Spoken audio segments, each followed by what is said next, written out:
আপকি আদালতে জেডিইউ এর নেতা নীতিশ কুমারের ওপর অভিযোগ হলো যিনি ক্ষমতার লোভে নীতির সাথে আপোষ করেছেন।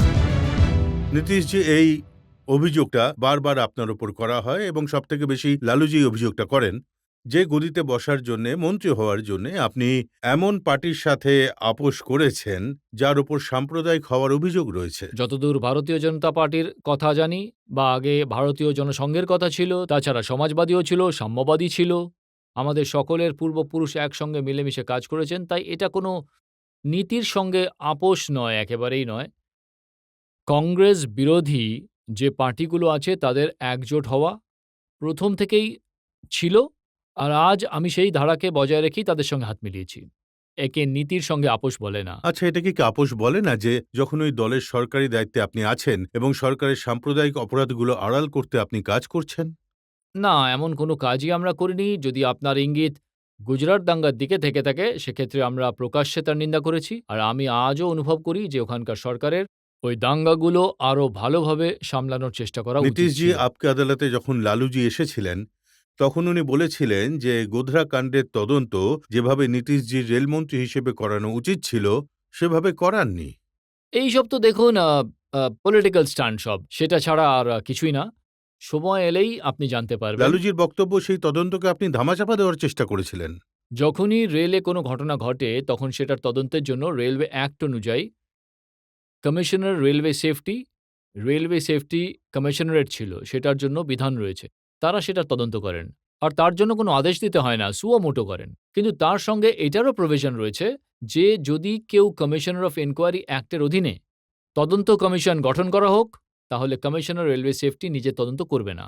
গুজরাটে এনকোয়ারি হচ্ছিল, কমিশনার অফ এনকোয়ারি গঠন করা হয়েছিল একজন বিচারপতির তত্ত্বাবধানে। তারপরে কমিশনার রেলওয়ে সেফটি জানালো যে আমরা তদন্ত করতে পারবো না। উনি বলতে চাইছেন যে সেই সব শক্তিকে উন্মোচিত করা যেগুলো সাম্প্রতিক, যারা গোধরার ঘটনাকে কাজে লাগিয়েছিল। তার সঙ্গে রেলওয়ের কী সম্পর্ক? গোধরার ঘটনাকে কেউ যদি এক্সপ্লয়েট করে থাকে, সেক্ষেত্রে জনগণ লক্ষ্য রাখবে, আর যে কমিশন আছে তারা এই বেআইনি দিকগুলো দেখতে পাচ্ছে তো। কিন্তু তাছাড়া দেখার জন্য অন্যরাও দেখতে পারে। রেল মন্ত্রকের কাছে এমন কি অধিকার এসেছে? নীতিশজি লালুজিকে বলেছিলেন, সেটা আপনাকে একবার শুনিয়ে দিচ্ছি, তারপরে যদি আপনি রিয়াক্ট করেন তাহলে ভালো হবে। আগুন লাগার কারণ কি ছিল?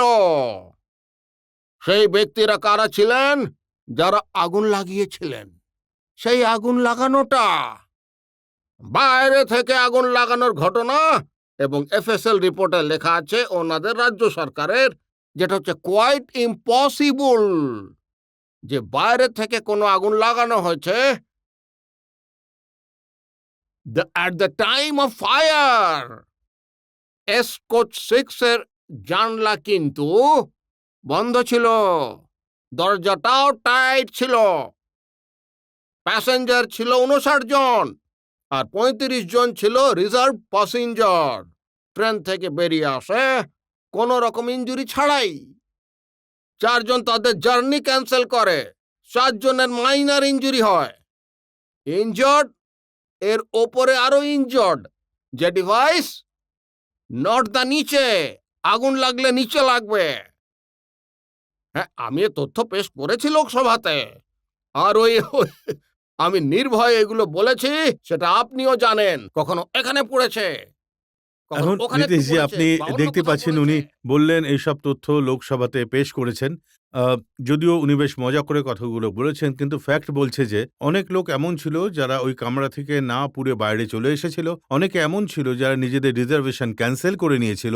রেলমন্ত্রী হিসেবে কি দায়িত্ব ছিল না এটা তদন্ত করানোর? এগুলো সব তদন্ত করা হয়েছিল। উনি ডাহা মিথ্যে কথা বলছেন। আমি সংসদে সম্পূর্ণ তথ্য পেশ করেছি। সংসদে এই সম্পূর্ণ তথ্য দেওয়া হয়েছিল যে ওই S6 কামরায় কারা কারা যাত্রা করছিলেন, কতজন রিজার্ভ প্যাসেঞ্জার ট্রেনে উঠতে পেরেছিল, উঠতে পারেনি, কতজন যাত্রী নিজের জার্নি ক্যান্সেল করেছিলেন। এই পার্লামেন্টে এই পেপারটা পেশ করা হয়েছে। কিছুই জানেন না উনি। দেখুন, না, উনি তথ্যকে আমি যেটা তোয়াক্কাই বলতে করেন চাইছি না। যে ক্ষমা করবেন, আপনি আমাকে বললেন যে লালু প্রসাদজি কি বলেছেন সেটা দেখতে। দেখুন আর দেখুন না, দেশে কি নীতিশজি, ইয়ার্কিটাই না উনি হচ্ছে। একটা কথা এটাও বলেছেন বিহার এই যে ইয়ার্কিটা সহ্য করছিল, আর এবার এটা গোটা দেশ সহ্য করবে। এবার গোটা দেশ এটা ভুগবে। রেলওয়ে চালানোটা একটা গুরুত্বপূর্ণ কাজ, কোনো ইয়ার্কি নয়। রেলওয়ে অ্যাক্ট করা আছে। না, উনি আর এটা জিজ্ঞেস সংসদে করছেন যে উনি যা যা কথা বলেছেন তার এক এক পয়েন্টের আমি উত্তর দিয়ে দিয়েছি। না, না, আপনি আর বলছেন যে আমি তো চ্যালেঞ্জ করেছিলাম, আমি যা উত্তর দিয়েছি তার বিপক্ষে একটা টু শব্দও উনি করতে পারেননি। আপনি কি আমি বলছেন তো যে আগুন আপনাকে লাগার কারণটা কি ছিল? আমি তো সেটাই বলছি, আগুন লাগার কারণ কি ছিল সেটারই তদন্ত করবে পুলিশ, আর কমিশনার অফ এনকোয়ারি পর্যবেক্ষণ করছেন। সেই সময় মিডিয়াতে সমস্ত রিপোর্ট এসেছিল, আর আমি তো নিজের বক্তব্যে এটাই বলেছিলাম যে আরপিএফ এর লোকেরা যারা গিয়েছিল তাদের যে রিপোর্ট রয়েছে, আর সে সময়ের বরোদায় ডিআরএম এর যে রিপোর্ট আছে যেটা কনফিডেন্সিয়াল, সেটাকে কেন পাবলিশ করা হচ্ছে না? নীতিশজি, এটা কি সত্যি নয় যে ওখানে ফরেনসিক কমিটির যে রিপোর্ট ছিল সেটাকে আপনি পাবলিক করেননি? ইনি এটাই জানেন না যে ফরেনসিক সায়েন্স ল্যাবরেটরির রিপোর্ট কে করে? পুলিশ করে। যেমন পোস্টমর্টম রিপোর্ট হয়, তেমনি ফরেনসিক সায়েন্স ল্যাবরেটরির রিপোর্ট হয়, পুলিশের কাছে সেটা থাকে। একটা প্রশ্ন জিজ্ঞাসা করা হয়েছিল সংসদে ওই বিষয়ে, সেই রিপোর্ট রেল মন্ত্রকের কাছে আসে, আর আমি সেই তথ্যগুলোই পেশ করি সংসদে। রিপোর্টে কি বলা হয়েছে? কোনো রিপোর্ট লুকোনো হয়নি। আর উল্টে ওই যে ফরেনসিক সায়েন্স ল্যাবরেটরির রিপোর্টটা ছিল তার উপর ভিত্তি করে সেখানকার ইনভেস্টিগেটিং টিম কাজ শুরু করেছিল। লালুজি বলেছেন যে আপনি পুরো তদন্তটা ধামাচাপা দেওয়ার চেষ্টা করেছিলেন। আপনি চেষ্টা করেছিলেন যাতে সত্যিটা বাইরে না আসে। না, আমার হাতে সেটাকে লুকোনোরও অধিকার ছিল না। এটা কোথা থেকে একজন রেলমন্ত্রী বা রেল মন্ত্রণালয়ের কাছে এই অধিকার চলে এলো? সেটা কিভাবে সম্ভব? এর থেকে বড় মিথ্যে তো আর হতেই পারে সেটা না। তো এখন রেলমন্ত্রী সেটা তদন্ত তো উনি করছে। মিথ্যেই বলছেন। আমি ওনাকে এক্সপোজ করে দিয়েছি সংসদে। আপনি হলেন মিডিয়ার লোক, ওনার কথা শুনিয়ে দেবেন। আমি যে এক্সপোজ করেছি সংসদে, যে স্টেটমেন্ট দিয়েছি, যখন উনি বলবেন সেটার উত্তরে আমার স্টেটমেন্টকে ভুল ধরবেন, দেশের জনতা বাকিটা বুঝে নেবে। সমস্যাটা হচ্ছে ওনার কথাগুলোই বলা হয়। আর আমার এটা অভ্যেস নেই। আমাদের বিহারে একটা প্রবাদ আছে, ভাটার ভাটার কথা বলা। আর এই ভাটার ভাটার কথা বলার অভ্যেস আমার নেই। প্রতিদিন বলা, একই কথা বলে যাওয়া। আমি রাজনীতিতে আছি, গম্ভীরভাবে কাজ করতে জানি। আমি আমার দায়িত্বটা জানি। আর রেলমন্ত্রী হিসেবে আমি আমার দায়িত্বটাকে বুঝি। আর রেলমন্ত্রী হওয়া মানে সে কিন্তু ভগবান হয়ে যায় না। যে কাজটা যার দায়িত্বে সেটা সে করবে। সেটা ল অ্যান্ড অর্ডারের ব্যাপার-স্যাপার যদি হয়, সেটা ওখানকার সরকার দেখবে। নীতিশজি, প্রশ্ন শুধু এটাই ছিল যে কামরাতে আগুন কিভাবে লেগেছিল সেটারই তদন্ত কেন হয়নি? রেলওয়ে অ্যাক্টেই প্রভিশন রয়েছে যে যদি কোনো এনকোয়ারি কমিশন গঠন করা হয় কমিশন অফ এনকোয়ারি অ্যাক্টের অধীনে, তাহলে কমিশনার রেলওয়ে সেফটি নিজের কাজ বন্ধ করে দেবে এবং নিজের সমস্ত নথিপত্র এনকোয়ারি কমিশনের কাছে জমা দেবে। কমিশনার রেলওয়ে সেফটি ওয়েস্টার্ন সার্কেলে আর এই জন্য রিজেক্ট করে দিল যে তাদের তদন্ত করতে পারবে না। সেটাও আমি সংসদে বলেছি। তাই লালু প্রসাদ জি যা বলেছেন সেটা একেবারেই ফালতু কথা যাকে বলা হয়। আর এটা পুরোপুরি একটা পলিটিক্যাল স্টান্ট। আমি এটা আবার বলছি। তাছাড়া আর কোনো কিছুই না। এখানে পলিটিক্যাল স্ট্যান্ড কি থাকতে আরে পারে? এটাই এতে কি পলিটিক্যাল স্টান্ট। দেশে তর্ক-বিতর্ক চলতে থাকুক। ঠিক যেন উনার প্রাণটা আটকে আছে এখানে না? উনি সব রকম চেষ্টা চালিয়ে যান যেভাবে মাইনরিটি কমিউনিটি বিশেষ করে মুসলিম জামাতকে একটা মেসেজ দেন। আর তো কোনো ব্যাপার নয়। উনি এটাই করছেন। নীতিশজি, মুসলিম জামাতকে তো আপনিও মেসেজ দেন যখন আপনি বলেন যে দলিত মুসলিমদের জন্য রিজার্ভেশন থাকা দরকার। আপনিও মেসেজ না, দেন। আমি মেসেজ দিই না। আমি ওদের অধিকারের কথা বলি। এটা ওদের অধিকার। হিন্দুতে যেভাবে দলিত আছে সেই রকম কাজ মুসলিমদের মধ্যেও লোকেরা করে। তারা হলো দলিত। তাই যেভাবে হিন্দু দলিতরা সংরক্ষণের সুবিধা পায় সেভাবে তাদেরও পাওয়া উচিত। আর আর্টিকেল 341 এর অধীনে এতে সেটাকে অন্তর্ভুক্ত করার কথা আমরা বলি। এটা কি সেই জন্যে যাতে আপনি তাদের ভোটটা পেতে পারেন? ভোটের জন্য না। শ্রী লালু প্রসাদের মতো লোক এই দেশে সেকুলারিজমের ধারাকে শক্তিশালী করছে না। উনি এইভাবে কথা বলার ফলে কমিউনালিজম আরও শক্তিশালী হয়। এতে আর- সেকুলারিজমের ধারাকে আর যেটা শক্তিশালী করে নরেন্দ্র না। মোদী করেন তাতে সেকুলারিজম মজবুত হয় নরেন্দ্র কি? মোদীকে কে ডিফেন্ড করবে? নরেন্দ্র মোদীকে তো আমি ডিফেন্ড করছি না। আপনি যে এখানে ওনার দেখালেন ফুটেজ লালু প্রসাদজির, আর এখানকার দর্শকদেরও সেটা বিনোদন হলো। আর যখন এই অনুষ্ঠানটা প্রচারিত হবে তখন এটা মানুষেরও বিনোদন হবে। কিন্তু এটা দুঃখের বিষয়। কিন্তু যখন আমি কতদিন ধরে হাসতে থাকবো এভাবে?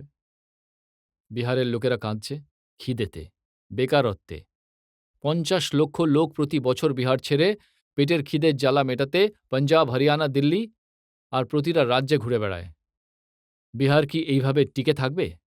শ্রমিকদের বাইরে পাঠানোর এই ধারাটাকেই চলতে থাকবে? গত ১৫ বছর ধরে প্রত্যেক নির্বাচনে বিহারের জনতা এনাকেই ভোট দেন, যেটা আপনি ঠাট্টা বলছেন। যত ভোট উনি পান তার দ্বিগুণ ভোট ওনার বিরুদ্ধে দেওয়া হয়। আমি মানি না যে উনি কোনো ক্লিয়ার কাট ম্যান্ডেট পান বলে। আজ পর্যন্ত উনি কখনো 50%-এর বেশি ভোট পেয়েছেন কি? 1990-তে তো আমরা সবাই একসঙ্গে ছিলাম। 1995-তে লালু প্রসাদজির সরকার গঠন হয় 27.78% ভোটে, মানে 28%-এরও কম ভোটে। বিপক্ষ ভোটের বিভাজন হয়, আর তারপরে সেই সময় সমতা পার্টি আমাদের ছিল এবং ভারতীয় জনতা পার্টি একটা জোট গঠন করে এবং তারপরেই ভোটাভুটির তোড়জোড় শুরু হয়। মানে এবার যদি আবার বিভাজন ঘটে তাহলে না, আবারও কোনো উনি জিতবেন? বিভাজন নেই। একটা ছোট্ট বিভাজন আছে। আমরা চাইছিলাম যে শ্রী রামবিলাস পাসওয়ানও এই এই বে ধরনের জোটে যোগ দিন। তবে তাঁর নিজস্ব রাজনৈতিক বাধ্যবাধকতা রয়েছে, উনি যোগ দেননি। তবে বাকি পুরোপুরি সঙ্গে আছেন। তবে আপনি যদি চান তাহলে লোকসভা নির্বাচনে যে ৫টা পার্টির জোট ছিল লালু প্রসাদজির, পাসওয়ানজির, কংগ্রেস পার্টির, এনসিপির আর সিপিএমের, এরা সবাই মিলে নির্বাচনে প্রতিদ্বন্দ্বিতা করেছিল আর তারা ভোট পেয়েছিল ৪৪%। আর জনতা দল ইউ আর ভারতীয় জনতা পার্টি মিলে প্রতিদ্বন্দ্বিতা করেছিল প্রায় ৩৭% ভোট। রামবিলাস পাসওয়ান ওদের থেকে আলাদা হয়ে সরে যান। তার ৭ থেকে ৮% ভোট রয়েছে। উনি যখন আলাদা হয়ে গেলেন, তাই আজকে আমাদের পাল্লাটা ভারী। ওদের পাল্লাটা হালকা। লালুজির তো ৩৬ আছে, আমি ৩৭-এ আছি। লালুজি কোনো ম্যান্ডেট পায় না, ক্ষমা করবেন। গতবারও যত সিট উনি পেয়েছিলেন ততগুলো সিট আমরাও পেয়েছিলাম, সেটা তো কংগ্রেস পার্টির কৃতিত্ব। গোটা নির্বাচনী প্রচার চলাকালীন উনি বলেছিলেন যে লালু প্রসাদের সঙ্গে কোনো আপোস করব না, কিন্তু আমাদের সরকারকে ক্ষমতাচ্যুত করতে ওনারা লালু প্রসাদের সঙ্গে হাত মেলান। জনতাকে জিজ্ঞেস করি এই ব্যাপারে ওনাদের কি বক্তব্য। আপনি এত ভালো একজন নেতা, কিন্তু এত বিভাজন তৈরি করেন যে আমাদের মতো জনতা এটাই বুঝতে পারে না যে আপনি আমাদের কি ডিরেকশন দিতে চান। বিভাজন যাই হোক, যারা কেন্দ্রীয় সরকারের একটা অংশ, সেই পার্টির মধ্যে বিভাজন রয়েছে, বা ইউপিএ। লালু প্রসাদজির পার্টি, রামবিলাস পাসওয়ানজির পার্টি, কংগ্রেস পার্টি, এরা সবাই একসঙ্গে এখানে সরকার গঠন করার জন্য রয়েছে, আর বিহারে আলাদা হয়ে যায়। বিভাজনটা ওদের মধ্যে আছে, বিপক্ষের বিভাজন নেই। বিপক্ষ যারা ছিল সেটা আজও আছে, আর আমরা একজোট হয়ে নির্বাচনের লড়াইতে নেমেছি। একটা অভিযোগ আছে যে যতদিন লালুজির বিরোধীরা বিভক্ত থাকবে ততদিন তিনি জিততে থাকবেন, এই কথাটা আপনিও জানেন ভালো করে। না, মানে লালুজির প্রতিপক্ষে আছেটা কি? লালুজির প্রতিপক্ষে এক লোকসভা নির্বাচনের পরে উঠছিলেন শ্রী রামবিলাস পাসওয়ানজি।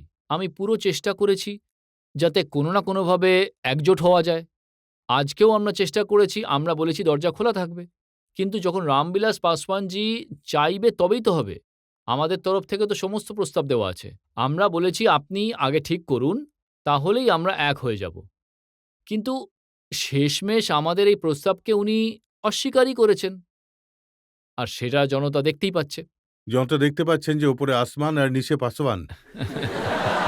এটা তো ওনার স্লোগান, আর এটা প্রথাগত স্লোগান ওনার সমর্থকেরা দিয়েই থাকে।